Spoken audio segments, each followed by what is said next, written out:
নজরকাড়া গতি, চোখের পলকে ব্যাটসম্যানের স্টাম্প উড়িয়ে দেওয়া আর ২২ গজে গতির মহোৎসব, সব মিলিয়ে বিশ্ব ক্রিকেটে এখন এক নতুন আতঙ্কের নাম নাহিদ রানা। বাংলাদেশের ক্রিকেটে যখন একজন খাঁটি এক্সপ্রেস ফাস্ট বোলারের হাহাকার ছিল, ঠিক তখনই যেন আশীর্বাদ হয়ে আবির্ভূত হলেন এই তরুণ। তার হাতের প্রতিটা ডেলিভারি যেন এখন কেবল বল নয়, এক একটা আগুনের গোলা। মিরপুর টেস্টের পঞ্চম দিনের শেষ সেশনের খেলা চলছে। নাহিদ যখন ছুটে এসে বল ছুড়লেন, তখন পাকিস্তানের ব্যাটার মোহাম্মদ রিজওয়ান ভেবেছিলেন স্ট্যাম্প বুঝি নিরাপদে থাকবে, তাই তো বল ছেড়ে দিতে চেয়েছিলেন। কিন্তু বিস্মিত দর্শকেরা দেখল নাহিদের সেই বলে স্ট্যাম্প তছনছ হয়ে গেল।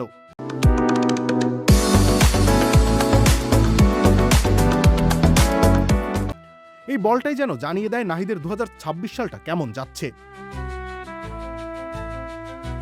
২০২৬ সালের শুরু থেকেই নাহিদ যেন অপ্রতিরোধ্য। মাঠের সবুজ ঘাস আর ব্যাটারদের উইল সবই তুচ্ছ হয়ে যাচ্ছে তার গতির ঝড়ের কাছে। তার বোলিং রান আপ যেন কোনো যুদ্ধ বিমানের টেক অফ, আর বল ছাড়ার মুহূর্তটি হলো চূড়ান্ত বিস্ফোরণ। প্রতিপক্ষের ড্রেসিং রুমে এখন তার নাম মানেই এক গভীর দুশ্চিন্তা। গাণিতিক পরিসংখ্যানও তার রাজকীয় উত্থানের সাক্ষ্য দিচ্ছে। এবছর ওয়ানডে ও টেস্ট মিলিয়ে মাত্র ৮ ইনিংসেই ঝুলিতে পড়েছেন ২২টি মূল্যবান উইকেট। এর মধ্যেই তিনবার ৫ উইকেট শিকার করার অবিশ্বাস্য কীর্তিও রয়েছে তার।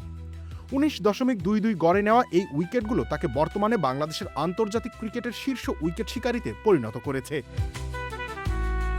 চাঁপাইনবাবগঞ্জ থেকে উঠে আসা এই তরুণ যখন দৌড়ে আসেন, গ্যালারির গর্জন বাড়ে আর হৃদস্পন্দন থমকে যায় ব্যাটারের। তার প্রতিটা বাউন্সার যেন ব্যাটারের হেলমেটে আছড়ে পড়ে গতির বার্তা দিয়ে যায়। মাঠের লড়াইয়ে রানার আত্মবিশ্বাস দেখার মতো। উইকেট পাওয়ার পর তার সেই চওড়া হাসি আর সতীর্থদের নিয়ে উদযাপনের ভঙ্গি যেন জানান দেয় বাংলার পেস ইউনিট এখন আর কারো চেয়ে পিছিয়ে নেই। তার এই বিধ্বংসী ফর্ম কেবল ব্যক্তিগত সাফল্য নয়, বরং পুরো দলকে এক নতুন উচ্চতায় নিয়ে গেছে।